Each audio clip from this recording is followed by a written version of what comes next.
once knew a nigga whose real name was William. His primary concern was making $1 million, being the illest hustler that the world ever seen. He used to fuck movie stars and sniff coke in his dreams. A corrupted young mind at the age of 13. Nigga never had a father and his mom was a fiend. She put the pipe down, but for every year she was sober, her son's heart simultaneously grew colder. He started hanging out, selling bags in the projects, checking the young chicks looking for hit and run prospects. He was fascinated by material objects, but he understood money never bought respect. He built a reputation cause he could hustle and steal, but got locked once and didn't hesitate to squeal. So criminals he chilled with didn't think he was real. You see, me and niggas like this have never been equal. I don't project my insecurities on other people. He fiended for props like addicts with pipes and needles, and so he felt he had to prove to everyone he was evil. A feeble-minded young man with infinite potential, the product of a ghetto-bred capitalistic mental. Coincidentally dropped out of school to sell weed, dancing with the devil, smoked until his eyes would bleed. But he was sick of selling trees and gave in to his greed.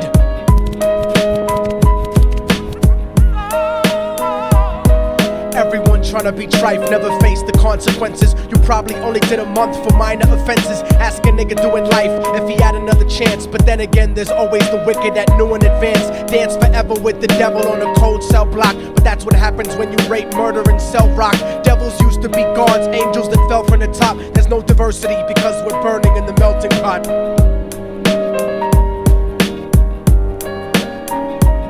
So Billy started robbing niggas, anything he could do to get his respect back in the eyes of his crew. Starting fights over little shit up on the block. Stepped up to selling mothers and brothers to crack rock. Working overtime, making money for the crack spot. Hit the jackpot and wanted to move up to cocaine, fulfilling the Scarface fantasy stuck in his brain. Tired of the block niggas treating him the same. He wanted to be major like the cutthroats and the thugs, but when he tried to step to him, niggas showed him no love. They told him any motherfucking coward can sell drugs. Any bitch nigga with a gun can bust slugs. Any nigga with a red shirt can front like a blood. Even Puffy smoked the motherfucker up in the club. But only a real thug can stab someone till they die. Standing in front of them, staring straight into their eyes, Billy realized that these men were well guarded, and they wanted to test him before business started. Suggested raping a bitch to prove he was cold-hearted. So now he had a choice between going back to his life or making money with made men. Up in the sight, his dreams about cars and ice made him agree a hardcore nigga is all he ever wanted to be. And so he met them Friday night at 2:45.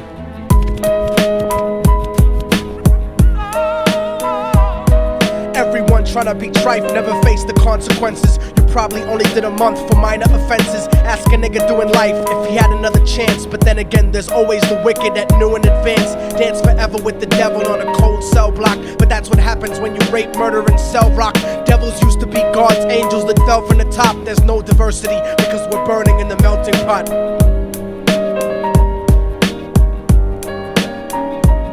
They drove around the project slow while it was raining, smoking blunts, drinking and joking for entertainment, until they saw a woman on the street walking alone, 3 in the morning, coming back from work on her way home. And so they quietly got out the car and followed her. Walking through the projects, the darkness swallowed her. They wrapped her shirt around their head and knocked her onto the floor. This is it, kid, now you got your chance to be raw. So Billy yoked her up and grabbed the chick by the hair and dragged her into a lobby that had nobody there. She struggled hard, but they forced her to go up the stairs. They got to the roof and then held her down on the ground, screaming, "Shut the fuck up and stop moving around." The shirt covered her face, but she screamed and clawed. So Billy stomped on the bitch till he broke in her jaw. Them dirty bastards knew exactly what they were doing. They kicked her until they cracked her ribs and she stopped moving. Blood leaking through the cloth, she cried silently.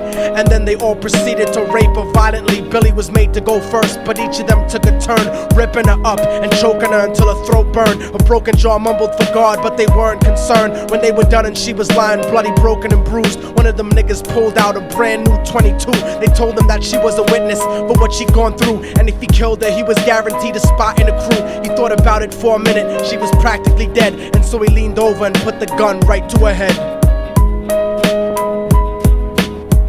I'm falling and I can't turn back.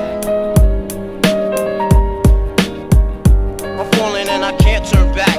right before he pulled the trigger and ended a life. He thought about the cocaine with the platinum and ice, and he felt strong standing along with his new brothers. Cocked the gat to a head and pulled back the shirt cover, but what he saw made him start to cringe and stutter, cause he was staring into the eyes of his own mother. She looked back at him and cried cause he had forsaken her. She cried more painfully, and when they were raping her, his whole world stopped. He couldn't even contemplate. His corruption had successfully changed his fate, and he remembered how his mom used to come home late, working hard for nothing, cause now what was he worth? He turned away from the woman that had once given him birth, and crying out to the sky cause he was lonely and scared, but only the devil responded cause God wasn't there. And right then he knew what it was to be empty and cold, and so he jumped off the roof and died with no soul. They say death takes you to a better place, but I doubt it. After that they killed his mother and never spoke about it. And listen, cause the story that I'm telling is true, cause I was there with Billy Jacobs and I raped his mom too. And now the devil follows me everywhere that I go. In fact, I'm sure he's standing among one of you at my shows, in every street cipher listening to little thugs flow. He could be standing right next to you and you wouldn't know. The devil grows inside the hearts of the selfish and wicked. White, brown, yellow, and black color is not restricted.